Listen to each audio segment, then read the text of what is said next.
And how is that a good idea? No kidding.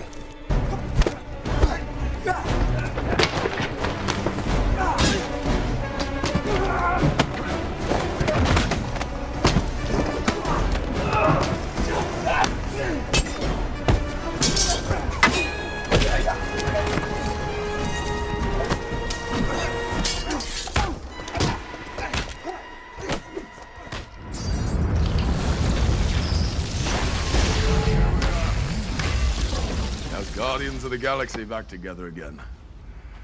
Oh, where to first? Hey. Just so you know, this is my ship still. I'm in charge. I know, of course you are. Of course. We should fight one another for the honor of leadership. It's not necessary. It's not. Okay? I got some blasters, unless you guys want to use knives. Oh, yes, please. Use knives. Yeah, knives. I'm Groot.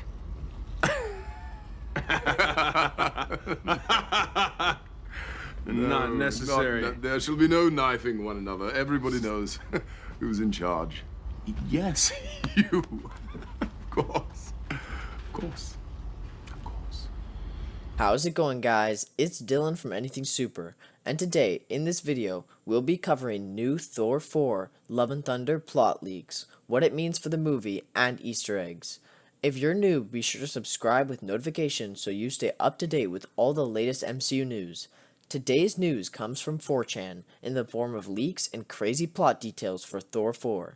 Sometimes these 4chan leaks are accurate, sometimes they're close, and sometimes they are dead wrong, so take this all with a grain of salt. But what this says is in the realm of possibility, which makes it very exciting and very possibly true.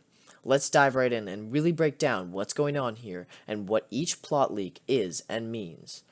This leaker claims to do visual effects work on different Marvel productions such as Spider-Man, Far From Home, and others. They apparently keep in touch with a lot of people all over Marvel Studios. They claim to have insider information, which might be true, it might be not. Let's go over it. This info is in point form, so it's pretty simple to understand. The first plot leak reads as follows. Guardians are in the opening scene. Don't know if they show up later on. They were on set for about 2 weeks. We did get some set photos of some Guardians of the Galaxy actors on set for Thor 4, so this is probably true. This doesn't prove that they are an actual insider, but this statement is likely right. Them showing up in the first scene of the movie has been predicted for a long time, so we wouldn't be surprised if it does end up happening. It's just a continuation of where Avengers Endgame left them off. This opening scene with the Guardians, if true, will be absolutely hilarious. Think the Infinity War meetup scene or the end of the Endgame scene. Those two clips had the audience just laughing and rolling on the floor. It's just such a great dynamic, and I think it's pretty clear they'll continue it with a similar style. So that's the first point, and they just get more and more interesting as we go along.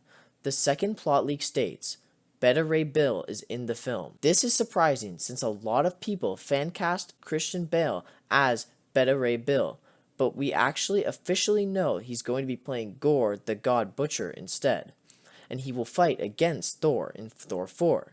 So it's not going to be played by Christian Bale, like a lot of folks originally thought, but nobody had any idea Beta Ray Bill will actually still be showing up in the film, even with Gore confirmed.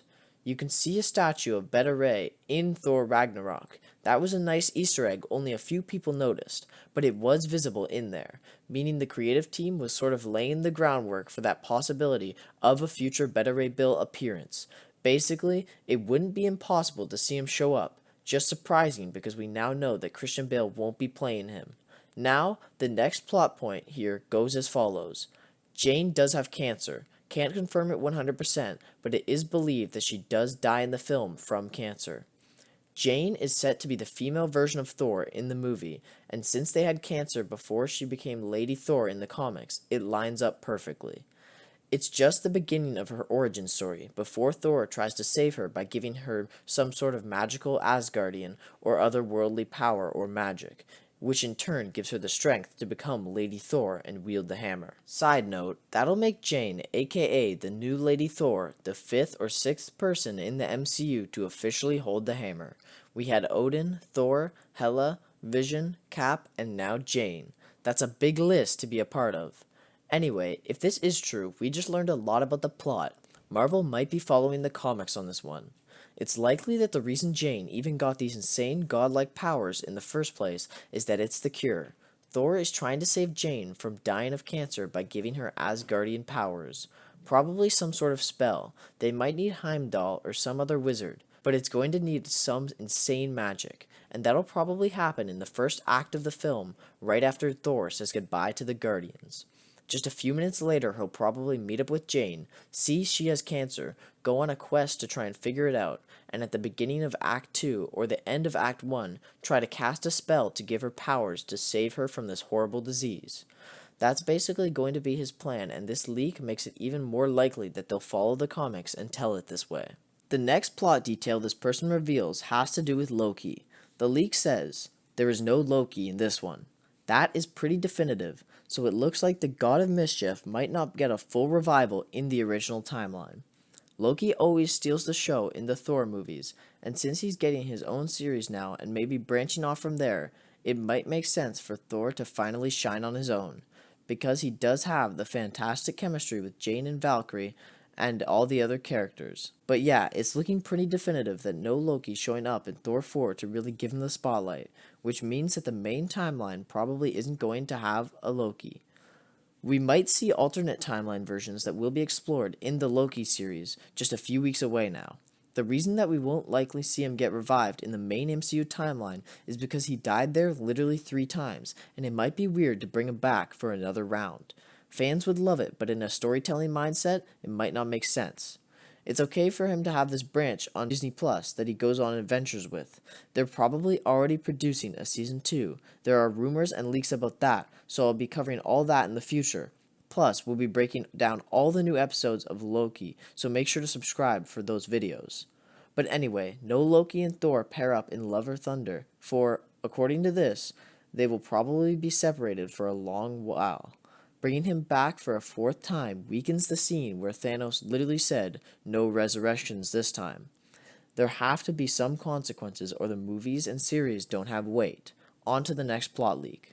The next point this apparent visual effects worker gives us has to do with Zeus and the recent news that Russell Crowe will be appearing as Zeus. The plot leak claims that Thor Love and Thunder has nothing on any Olympians. Crowe as Zeus was a shock to all of us. Yeah, so based on this, it's possible Zeus is not going to have a major part in the film, or at least has a part that very few people still know about.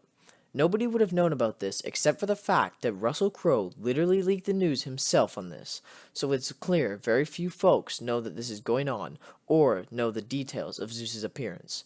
It might just be a cameo appearance. It seems that he's not going to have a major part in the movie, possibly an egg credit scene for some sort of flashback Death Realm vision scheme with Odin, and maybe Zeus appears.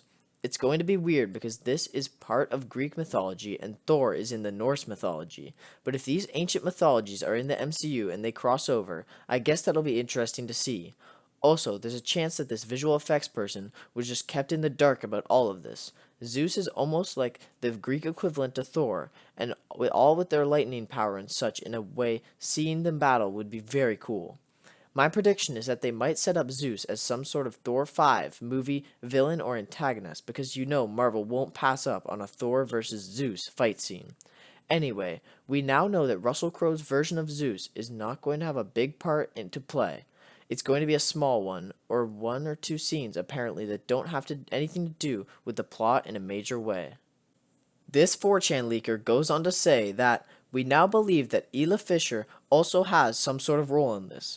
This link is interesting because we haven't heard too many rumblings about Isla Fisher joining the MCU in any big role, based on the fact that the cast is already starting to build up between Christian Bale, plus Lady Thor aka Jane, plus Tessa Thompson's Valkyrie character, plus all the side characters like the Guardians and Korg. The characters are already pretty filled up. Whoever Ila's playing will be a small character. Her role might be similar to how much Zeus is going to do. Maybe they're setting her up for future movies. We don't know too much about this yet. It's not impossible, so we'll keep you updated as we move forward, and if we hear anything else, make sure your notification bell is turned on for that video. The next line in this 4chan leak goes as follows. Grandmaster and the Collector are both in this. If you forgot who those guys are, the Grandmaster was played by Jeff Goldblum in Ragnarok, and the Collector is played by Benicio del Toro. He's the guy who explains what the Infinity Stones are. You might not know this, but this is a very cool Easter egg. But these two characters are actually both brothers. They have never been seen on screen together, so it would be cool to finally see them interact. But yeah, they are actually brothers. Not too many people know this. If you did, good on you. If you didn't, well, now you just learned something new. We'll finally get to see them cross over and possibly talk and have a conversation at the very least. So it's exciting to see these two cosmic brothers who are very so different and so far apart coming together into one movie and hopefully one scene. The 4chan leaker says that Korg has a slightly bigger role than in Ragnarok. This isn't major and could be real because he's a very enjoyable presence in the movies. How can you not like Korg? Assuming it's true, which it probably is, whether or not this leak is authentic or not. Like, why not give an enjoyed character more screen time? Especially when it's probably going to be super serious with Jane having cancer and all this deep, dark Norse mythology stuff that they're going to be introducing with Gore the God Butcher, combined with the war and its magic and power scenes. That will all be super dark. It only makes sense to give some humor and jokes with Korg. The last plot leak here claims that Valkyrie finds love. It is called Love and Thunder after all. This was sort of teased and set up where Valkyrie might have ended up with Thor. Actually, in Ragnarok there's that scene, if you remember, where they jump out of the ship and sort of bump into each other, which is only to give them a possible lead into that relationship which they ended in Endgame.